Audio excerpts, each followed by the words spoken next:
Getting older can sometimes suck, and getting older in the age of social media definitely sucks. If you're tired of people telling you to age gracefully, then you're in the right place. This is all about living your best life at any age. First rule, don't call me ma'am.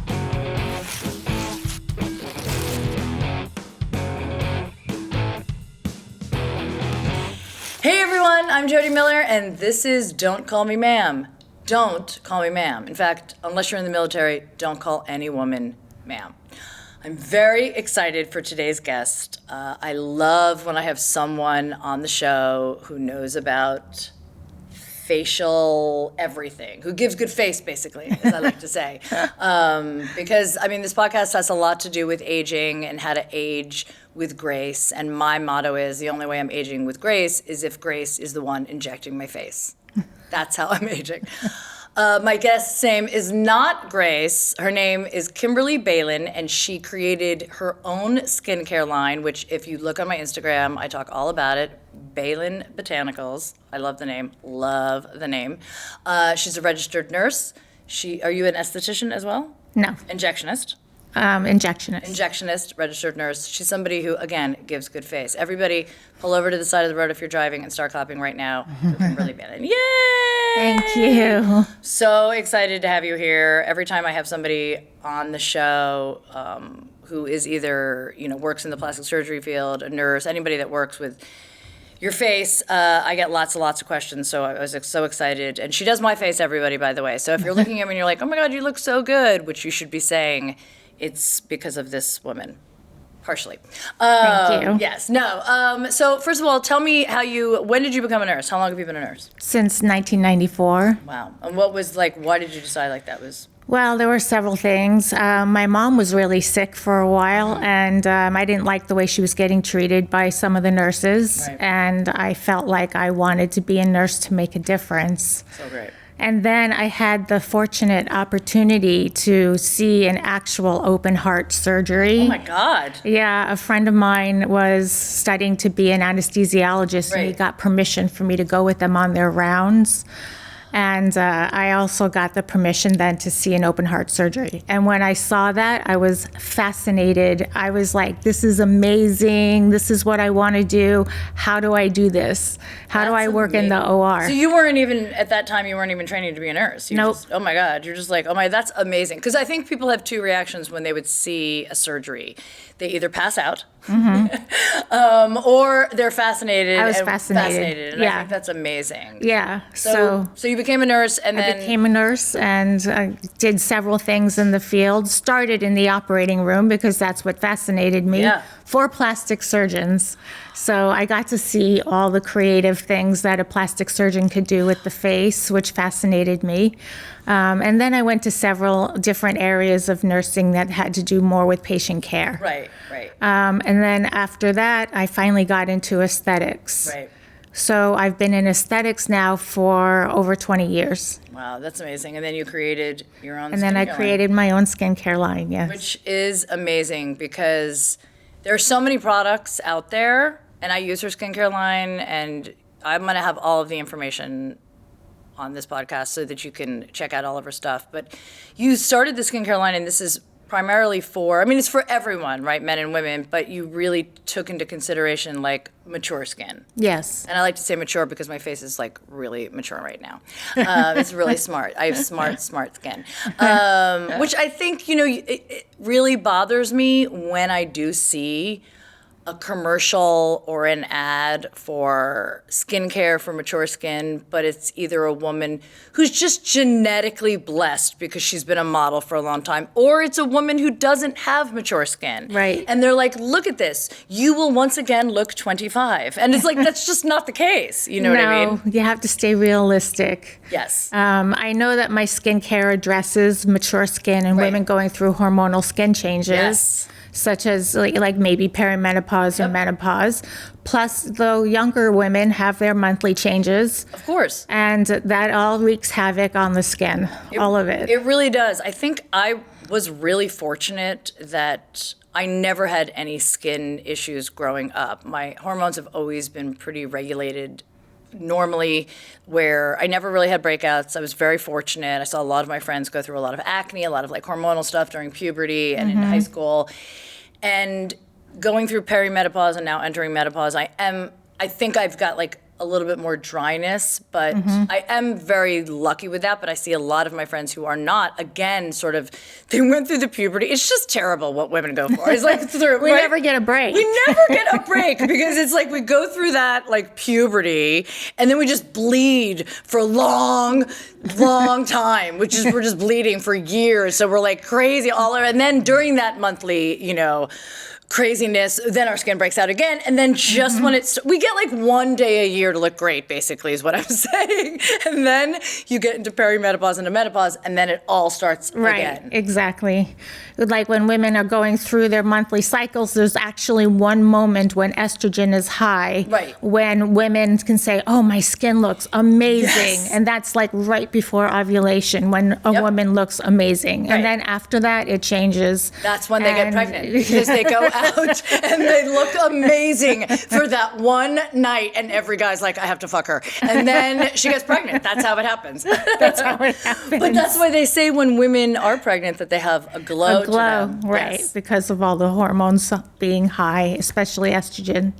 Yes. My daughter has a glow. I don't know if she has any estrogen right now. She just has a lot of collagen. She's just running around like a little collagen bank, and I'm just like, give me some of that. Like I can just touch her skin, and it's just like perfectly. I remember my it's perfect collagen. It's perfect. Elastin, plumpy. Yes, everything. She can cry for like 3 hours, and it only makes her look better. If I cry for 10 minutes, my eyes are like sunken in, my cheeks are like discolored. I'm like, oh my God.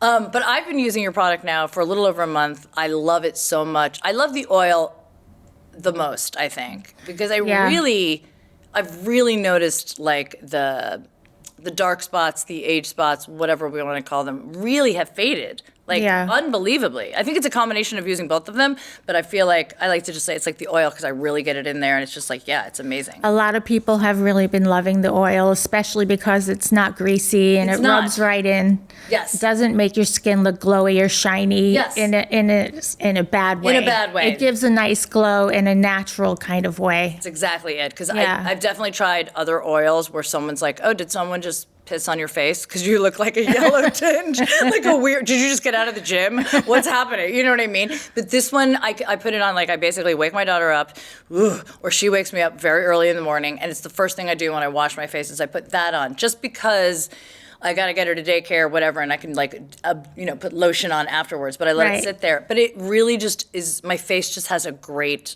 look to it. Right. And it's also non-comedogenic, so it won't make you break out. Right. A lot of people are worried if they put oil on their skin, it's going to make them break out or clog their pores, but it's not going to do that. These oils are not going to clog the pores or cause acne. Right.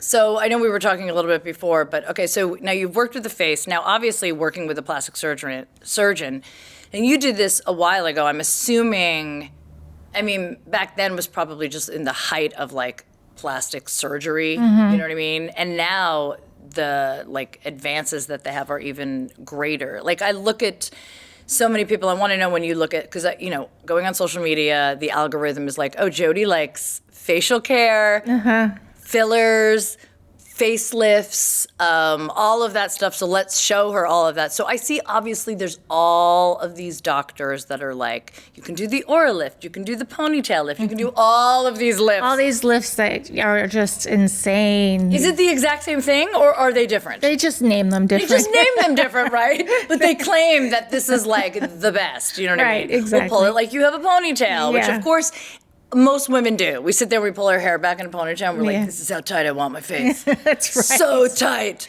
But in your mind, what is if you're going to go for a facelift, what age do you actually think, because you've seen probably, I'm assuming, lots of different women going for facelifts. What do you think is the perfect age? I was just having a discussion about this with someone. So I really don't go by age. I go by the way it looks. Okay, great. Because if a woman's starting to get a lot of jowly areas, and you know that you can't do anything for that. Like sometimes laser treatments aren't going to affect Right. it. They're not going to help. Right. Or you can do threads, and threads are going to lift the skin for a little while. Do you like threads? Because I have so many mixed reactions when people talk about threads. I do like threads. You do? I think they're really great for an immediate fix. Okay. But I don't think they last quite as long as some people expect them to, so they get disappointed. Now, so this is what I wanted to ask you about threads, because I've heard people say that it can create scar tissue under your skin. Is that true? It stimulates collagen around the thread, which is Okay. why the thread, as it slowly dissolves, Right. it still holds tissue up because collagen has been stimulated around the thread. Okay. Wow. Yeah. Who wants to give me threads right now on camera? I've got some string in my purse. But sometimes people are too jowly and way too Right, thick. like they're too. Where you just look at them and go, this is the time to have a facelift. Right. The threads are not going to really do the job. They're not going to They're not going to lift not in the gonna way lift. that they would expect. Yeah. Now let me ask you this question, because I think you and I have talked about this privately. It's one of the things that drives me nuts, because you can do a lot of work to your face, whether it's surgical or fillers or lasers or whatever. But honestly, I think the biggest indication of someone's age a lot of time is the neck, The neck, yes. which drives me nuts. It's like, that's why a lot of celebrities wear turtlenecks. I'm not even kidding you. Look at like Diane Keaton. A lot of people, they just wear like turtlenecks because that just like fixes the problem immediately. What can people do for the neck? Obviously a neck lift, obviously, but what if they don't want to do surgery? What would you recommend? Well, a lot of times people neglect putting moisturizers on their neck and on their chest area. Right. And I tell them, whatever you're putting on your face, make sure you're putting it on your neck and your chest. And that's the thing too, because a lot of companies market stuff that's specifically for the neck. Do those work better than just... I don't think so. I think they're pretty much the same. Okay. Yeah. Yeah, I just think any moisturizer that you're using on your face, you could really use on your neck. I and use your your chest. moisturizer on my face Yeah. and my neck. Yeah. Yeah. I totally agree with that. I think for me so I started getting fillers, I think it was 37 is when I got my first syringe of Radius, and I never turned back, people. And it really helped. I had really, really thick, these folds right here. They were always there. It's hereditary. My mom had that. I had a thin face. It's a common problem. It's a common problem. Yes. It is what it was. It is what it is, and it is what it was. And I went to this amazing doctor. My friend was having a Botox party, and he was the first one that was like, I'm not going to actually inject these lines because I don't want your face to look abnormally puffy here. Right. I'm going to do the perimeter of your face. Right. That's a good doctor. It's a great doctor. And Yes. I didn't, because I would watch a lot of my friends and they'd be like, oh, we just got it here. I just got the filler here. Yeah. And they had that puffy chipmunk look. That's the worst It's thing. the worst place to put it. Yeah. But by the way, I've gone to other places, other injection. That's how I know that I'm working with the right woman or man, because they know to put it on the perimeter. Because it just gently, just so you guys know, if you put it here, it pulls it up. You know what I mean? And you put it here, and it pulls it back. You know what I mean? And some people are like, no, just stick it right in your face. You know Well, what I mean? then they're filling constantly in this area, and they get like this very front, like almost monkey kind Yes. of look to the face, and it looks very abnormal. So abnormal. And if you look at a baby, even baby has lines here. You have to have a natural crease there. You Definitely can't have keep to. filling in that area. I am So- filling my daughters, though, constantly. Because I was like, babe, we live in Hollywood. Like, get rid of that. Teaching her young. Yeah, I have to teach her young. We have to start young. I can't even imagine when she's like at an age where if she does consider getting anything, what like advances. Like, what did we do before Botox, in my opinion? Right. I mean, I remember when it first came out, yeah. people were like, neurotoxins, who's going to put that in their face? Like, and I thought it was really bizarre. Like, I would never do it. And Right. then here I am, I do Botox. Right. And it's like now getting Botox is like getting your nails done. It really is. Like Oh women my are God. on schedule. It's 3 months. I have to go in and get my Botox done. Totally. But all right, so now here's a good misconception that I wanted to bring up, because as someone who's also been getting Botox. I remember I got the filler at like 37, and then it was right before my 40th birthday. And guys, I'm only 41, so don't do the math. I'm just kidding.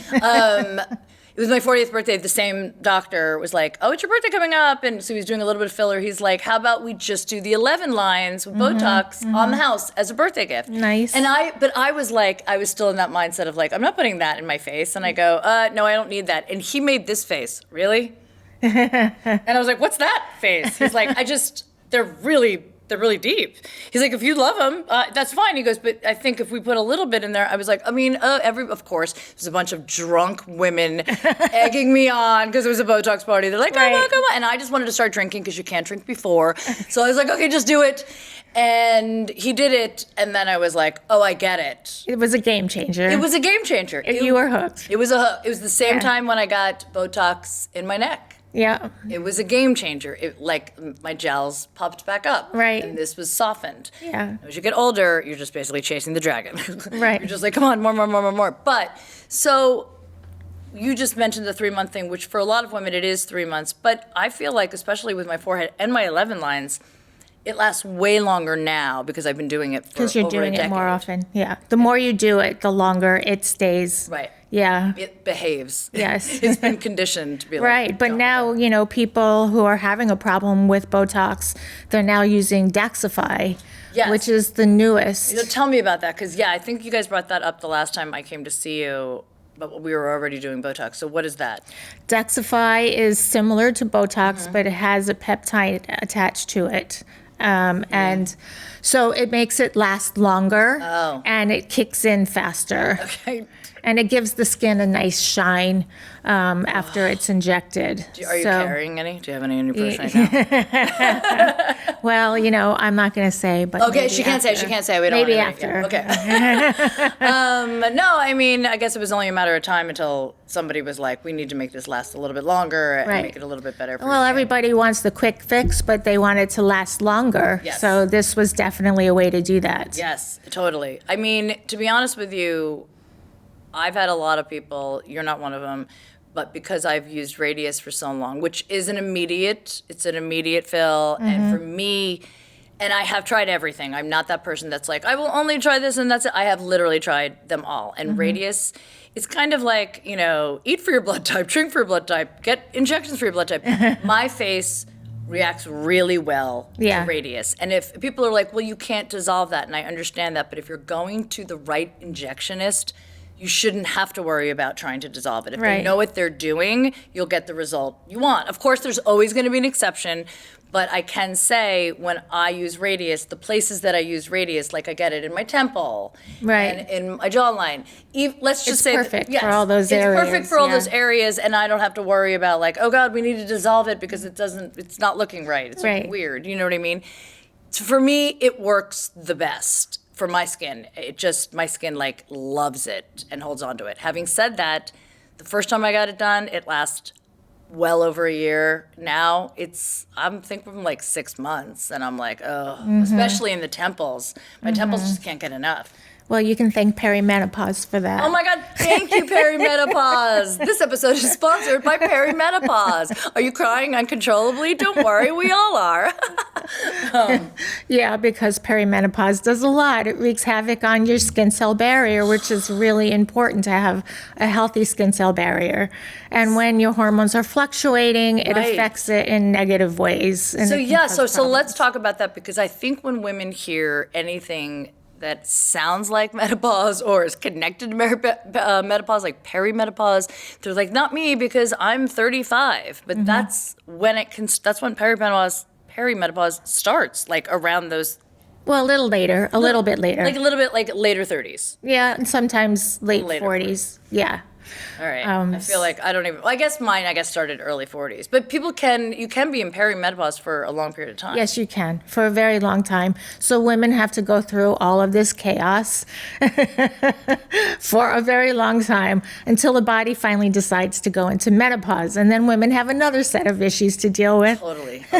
Other set of issues. I started hormone replacement therapy, and that was a game changer for those people that are like, what do I do? I know not everybody can do it. I'm doing it. It's great. I feel like myself again. There was only a short period of time that I didn't feel like myself, but still, I was like dealing with a lot of stuff that I'm like, this is not manageable. I don't know how women did it. I don't know how my mom did it. Right. You know what I mean? I know. They didn't have anything to help them. Not only did they not have anything to help them, like, But they probably didn't even understand. They didn't understand it. Yes. Yeah. They didn't understand it. And also, not only was their body inside wreaking like being crazy, but they didn't have anything for their face. Right. So not only did you feel like shit, you look like shit. Like, Right. at least we can have bad days, but we look how good we look. You know what I mean? It's true. It's true. Nobody knows that we're just like crumbling on the inside.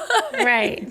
And Bailin Botanicals helps to maintain a healthy skin cell barrier. That is so important. Right. So when the hormones are going crazy, Bailin Botanicals can help to balance all of that. That's so important because, yes, I mean, it's like, it does feel like, I think my gynecologist was the one that was like, oh, it's like a second puberty, menopause. I'm like, why would you ever say that to me? Like, it's terrible. Who's like, yes, I want a second Yes, puberty. I want adult acne. Yes, exactly. Also, I don't know if you guys know this too, but your boobs can actually get bigger during menopause as well. Yes, they can. Isn't that just wonderful? I mean, for some people that are like, finally, but for me, that's like constantly wearing a minimizer bra, I'm like, really? I don't want to go through this again. Until the estrogen completely drops, then you won't have to worry about that. Right. Well, mine's there. I mean, that's why I have the hormones. So let me ask you a question because I was also talking about this. Well, we were talking a little bit about this, and then I was talking about it with someone else.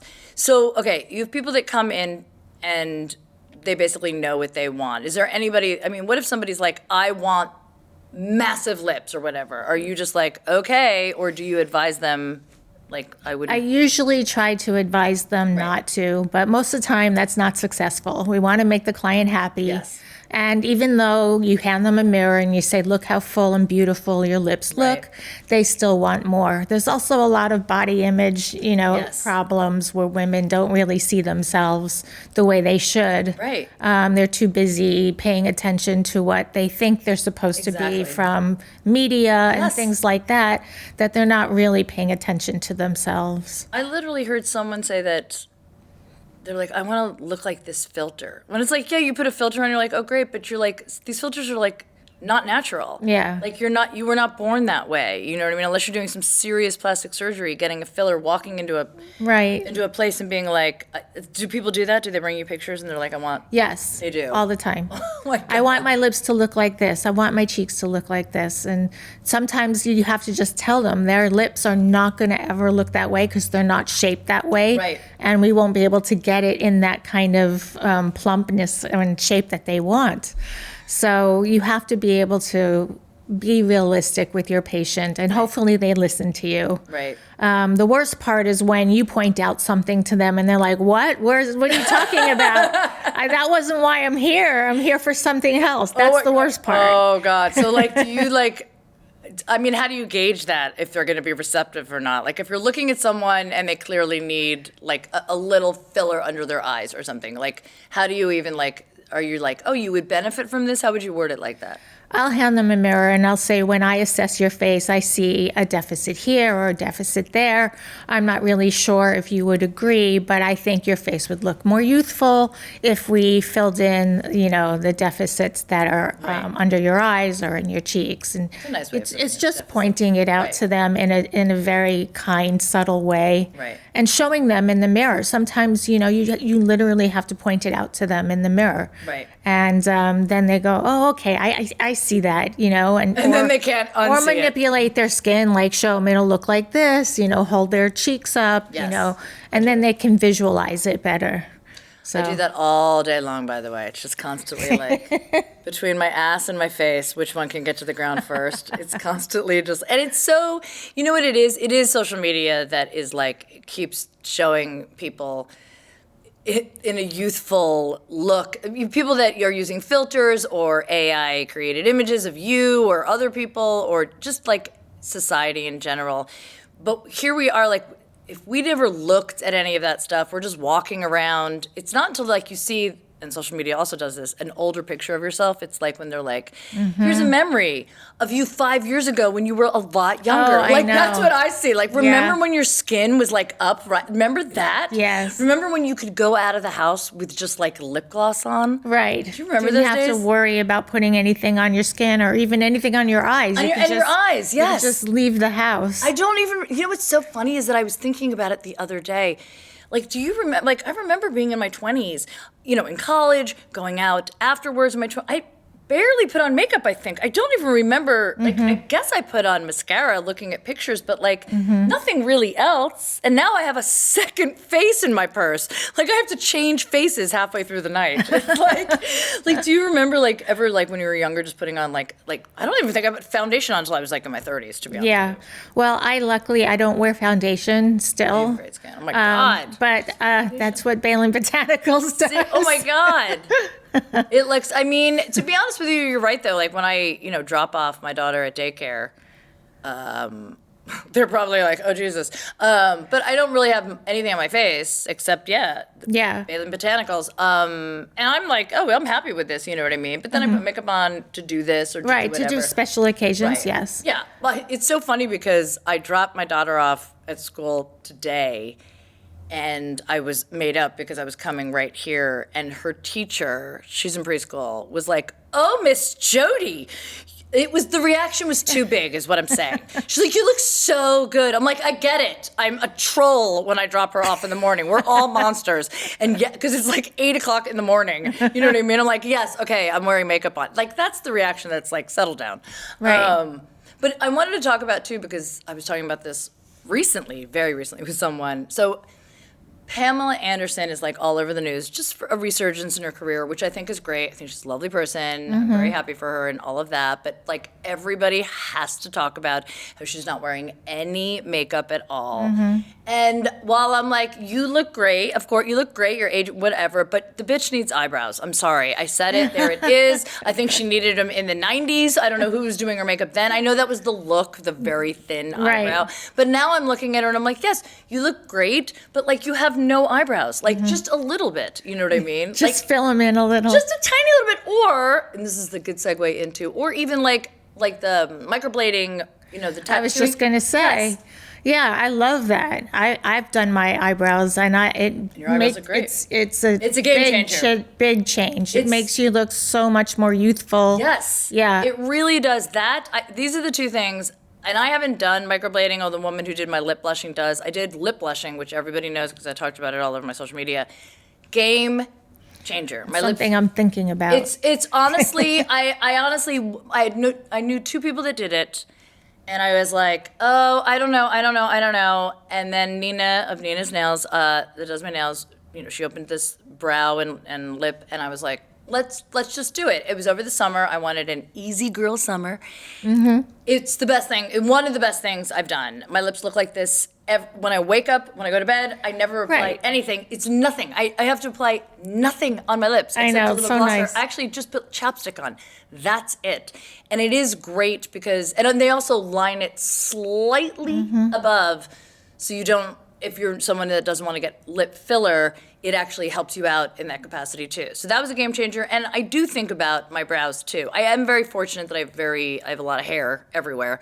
So my brows are still, I mean, it's more about like the ease and the shape and just being done with it. Right. You know what I mean? Yeah, make life simpler. It is. When you get older, yes, I want my skin to just have a natural glow to it. I want my lips to not look like ash, because when you get older, you just lose the pigment in your lips for some reason. Right. It's just like, I don't need them to look like I don't have lips. And you want your brow, like, it's just easy things. You know what I mean? So you weren't just like me 2 minutes ago or 10 minutes ago where I said, I need to put some lipstick on. Yes, I mean, but that's the thing. That would be me too. I remember, and also, by the way, the lip blushing is a really quickly, your downtime is very little. You heal very quickly with your lips.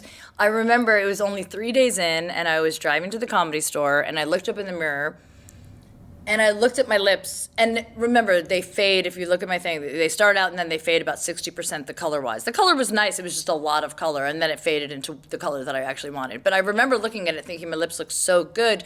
For one thought, I was like, okay, just touch it up before you go on stage or after you have a drink. And I was like, Oh, I never have to. I never have to worry about drinking a glass of wine Or and getting having lipstick all over the glass. Yes, there's nothing. Or the glass, or on my daughter, or Right. anything. You know what I mean? It's just like, oh, those little things are really, really easy. So while I applaud Pamela Anderson for being natural, and by the way, here's the thing: you can go completely makeup free, or you can be overdone and get your lips like those people. Here's the thing: it's really about you. If you feel confident and feel good about what you're doing to your face. I was telling this story to someone, and I was driving on Sunset, and I saw this woman get out of a car, middle-aged.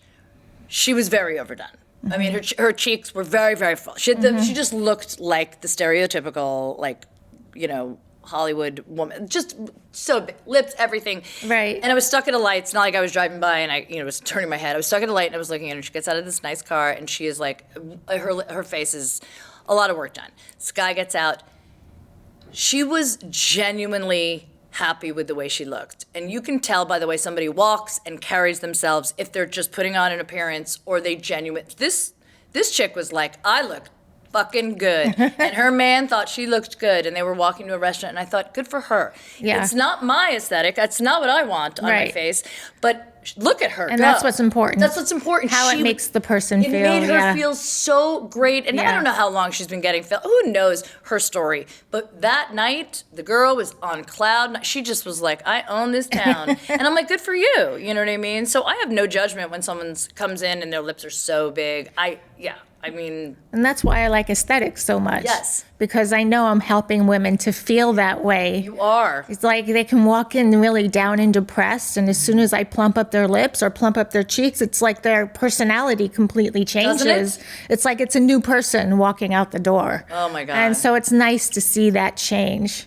It really is. Yeah. I think, to be honest with you, I would, if I wasn't doing what I'm doing, I would totally do that.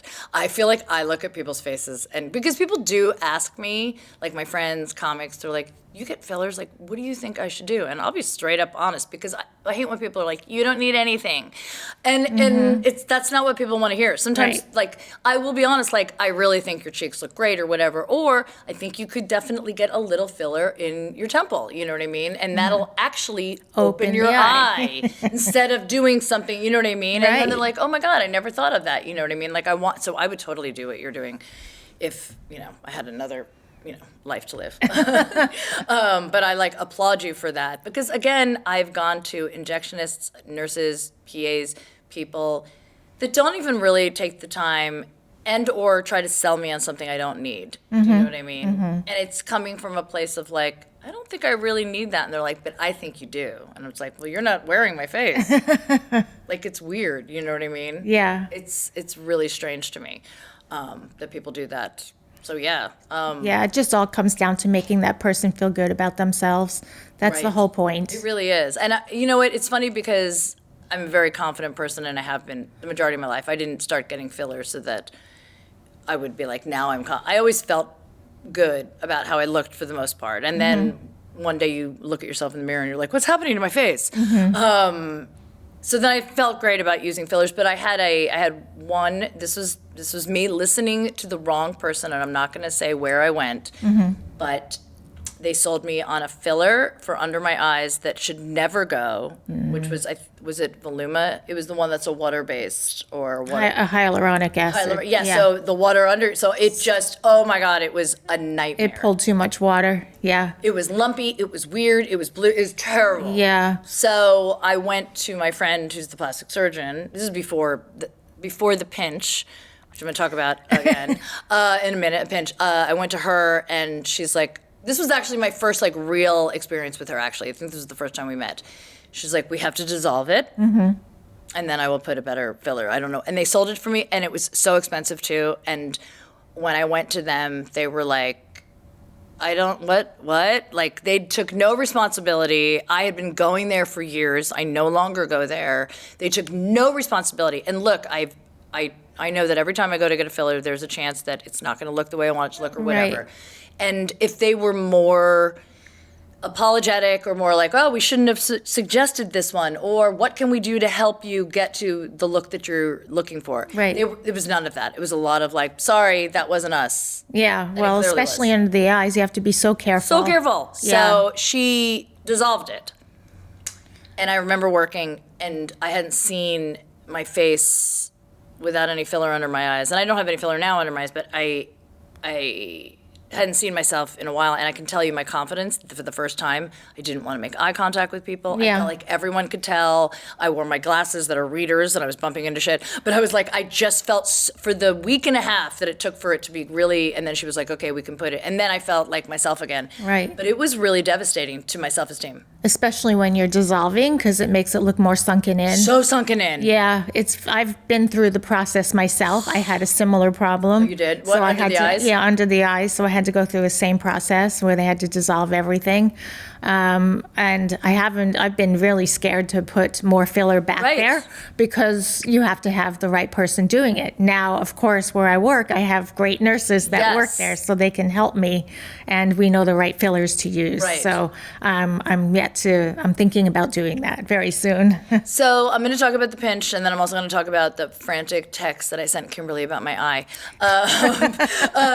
So I did something called the pinch, which a lot of people don't do or offer or talk about, and I think it's because it's affordable, and the people are like, oh, I'd rather do a bigger eye surgery for you. So after I had my daughter, after my daughter came into my life, and I was not getting any sleep, and I was like, I don't know what I had already actually scheduled this beforehand with the plastic surgeon, who was like, I don't think you need a, this is when I was like, I think I need a facelift or whatever. She's like, I think you have, because I had filler under my eyes, we had dissolved it, we had put more in there, the skin stretches out. That's what happens to people, by the way, when you put filler in, right? It stretches out quite a bit. Yeah, it does. So she was like, I just honestly think you need to remove a little bit of the skin under your eyes. And Right. it's called the pinch. And I was like, what's the pinch? So what she did is she removed, if you can't see, it's about an inch of skin. She probably could have done a little bit more, but she did a little bit. She wanted, obviously, she's very meticulous and very careful. I was awake the whole time, leaning in a weird position, very numbed up. And a Xanax. It was great. I was like, it was just like, okay, but you could like see what was happening. And, she had a nurse there with her. And she just cut it a little bit. And then she sutured it right into my lower lash line so you can't see anything. Of course, I was fascinated. I wanted to see how much skin she took. I'm like, where's the skin? You're brave. I know, but I want to, well, you watched an open heart surgery. You're like watching heart valves and shit. That's true. I'm like, I think you'd be okay with like a little bit of skin. I was like, it was pretty amazing because it really did. And it really, lasts, she said, between 5 and 7 years. It isn't, that's why it's affordable. Do you know what I mean? But for Right. me at that time, I was like, this was my mommy makeover. Yeah, You know what I mean? I think you look great. Thank you. Yeah. It definitely was like, wow, thank you so much. And I've never had to get filler because of that, because she just pulled it up. And actually, she removed one H-spot just, by luck, because one was on there. I remember like looking like, where'd that spot go? I was like, oh my God, like everything. But it also, it also pulled my cheeks up a little bit, because when you do that, not enough that I'd be like, wow, it was all good. But recently, so I can't pronounce the tool. What is that tool? The gouache, what that tool that rolls and pushes your, Gouache, thank you, yes. gua sha, Yeah. gua sha, something like that. Something like that. Anyway, I have this like silver one that you do it like that, and Right. you use it for your lymph. For lifting and draining excess fluid. Okay, right. great. Yeah. And I use it quite a bit Right. on my cheeks and up here, and I use it usually about 20 minutes after the oil is in my face. I'm just like, yeah, let's work it out. I made the weird. I do still have like, and this is hereditary, like a fat like that sometimes like lays here. My dad has it too. It would probably be somewhere else, but I took it and I just went really hard. You were too rough. I went too hard, and I immediately got this weird divot like under here. It Yeah. was bizarre, and it did not go away for 5 days. And I frantically texted you. I was like, "Have you ever seen this?" Like I thought maybe there was still residual. That's what I wanted to ask you. How long does any filler really stay in your face? It's hard to say because of a person's metabolism and their lifestyle, but typically around 6 to 8 months. Sometimes some last a year. Okay. But really does depend on the person's Right. metabolism, their lifestyle, whether they smoke, whether they're healthy. Right. You know, all of that affects it and what happens and how fast your body absorbs it. Yeah. So it probably wasn't filler. It was probably whatever it was, but I moved it. And it was like up here, whatever this was up here. And this was like a divot. And I was like, I just thought to myself, well, if it doesn't rectify itself, I'll just get a tiny bit of filler to like bring that up, but it did. Yeah, I was expecting you to come on in. I was for me ready to, to have do fix it, that and then for all you. of a sudden, miraculously, I woke up and it was like, but I was doing everything. I was putting ice on it. I was like doing, it Yeah. didn't hurt, and I didn't have a bruise. And it didn't hurt when I did it either. I just noticed like, that's weird. Right. And then I was drinking so much water because I was like, maybe I'm just dehydrated. And then I was just peeing so much. It was just a big mess. But so that was a question also that I wanted to ask you too. So like, because you've seen a lot of like facelifts and all of that, you can't have any filler in your face when they do that, correct? Or is that a misconception? I think that's a misconception because so many people have filler in their face now, and doctors can still do a facelift. They may have to take some of it out, like Right. it might get a little bit in the way when they're doing their procedure, but I think that's a misconception. Okay, good, because I'm on my facelift journey. It's probably not going to happen for still a little while, but the thought of just, we were talking about how traumatized I was when my eye filler was dissolved. Like, if I had to wait for all of the filler to totally be out of my face, I would. Yeah, well, you do have to. You don't want it to be right after you've Oh no, had of course filler. not. No, I you would do wait. have to wait. I would wait a little bit. I would wait like to when I would normally get it, and then wait a little bit longer. Wait a and little then bit go. longer. But like, Yeah. you know, again, and it could be a metabolism thing, but my face eats. It burns through it way faster than it So used does to. mine. Mine does the same. It's just the same. Yeah. It's just really annoying. But it's like, what's the alternative? The alternative is just like gaining weight, and then you don't have to get any fillers. Right. There you go. I know. I mean, I look at some people. Some people are like, "Oh, my neck is so like tight still." I'm like, "Because you have a thick neck." Like, it's just bizarre. Like, I wish they could just do the pinch just with the neck. You know what I mean? Just remove a little bit of skin and put it like right here. They can do like mini neck ones. lifts. Yes. But I feel like if you're gonna do that, you might as well just like at least do a half. You know what I mean? Do the whole. Go for it. Just like, go for it. for it. Yeah. So I always ask people this, whatever they're talking about, their specialty, anything. So what do you see as a game changer now for people that you consider to be a game changer, and or things that you've heard are coming, like whether it's a new filler or whatever? Like, what do you think is a game changer in your industry? Well, they do have new fillers out right now. Which ones? RHA. I think that's what it's called. It's a new filler. It's same hyaluronic acid. It just flexes with the muscle movement. It doesn't adhere the muscle movement. Okay. So it moves with the face easier. It's more elastic. Oh. So it looks last? very natural. It's very natural. Yeah, that's. Is it also an immediate, or is it one of the things where it builds? No, it's an immediate fix. Oh. It feels just like any other filler. I guess I'll be trying that. Is that, do you like that better than the other ones that are on the market? I like it because it has a very natural, flexible look. So if somebody doesn't want to look overdone, Right. I think it's perfect for that. Okay. Yeah. So is that, like, where do you think, like, on the face that it makes the most difference? Great for the cheeks. Great for the cheeks. Yeah. And jawline. And the jawline. Yeah. Like jawline, where do you put it all the way around the jawline, or just Just in the Just back here? part. Yeah. Because I've definitely got some filler here too. Right. And if somebody has some jowls here, you want Right. to kind of camouflage it by putting a little bit in front of the jowl, a little bit behind the jowl, so it looks more straight and more Jowls, even. I think, for men too, is a huge issue. Now, a guy can just grow a beard, problem fixed. Guys can always fix the problem. It's so annoying. Yes, guys. I just need a little more facial hair, and then it's all covered up. Like, I should be the bearded lady. Jowls, I think, is one of the number one concerns. Would you agree to that with women?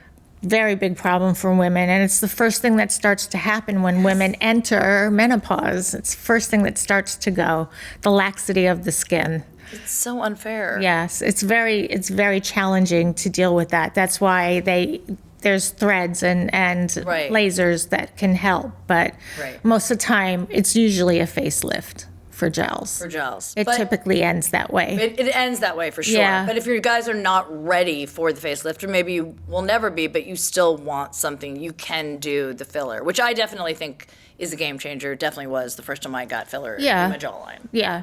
It makes it look more tight and more defined. Exactly. Yeah. Because I look at pictures of myself, and it used to be completely, you know what I mean, just a nice edge, and like my neck wasn't connected.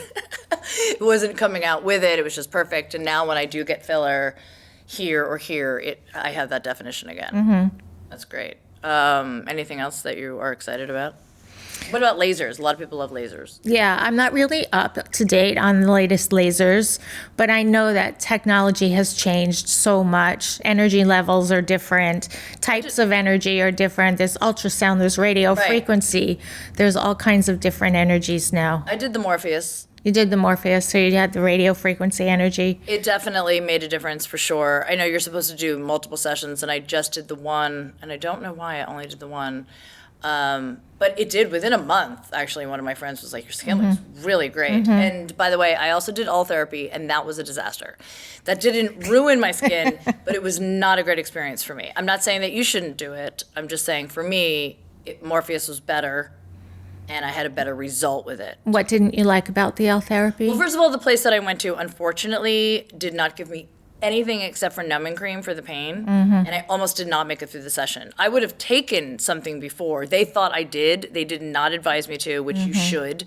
I was in excruciating pain, but I do have a high tolerance for pain, so I was able to get through it. The guy felt really bad. Yeah. And then I got the paralysis. That it was temporary, but this paralysis here, my lip. Oh. It didn't. You couldn't see it, but when I spoke on stage, which I do for a living, Yeah. my words weren't coming out, especially my M's weren't They coming out. affected the nerve. It affected the nerve. They went too close to that nerve. Yeah. Oh, I felt that they went too close because I was in a lot of pain. You know what they gave me? They gave me like 50 units of Botox free on the house. I was like, okay, so you just want me to numb more shit?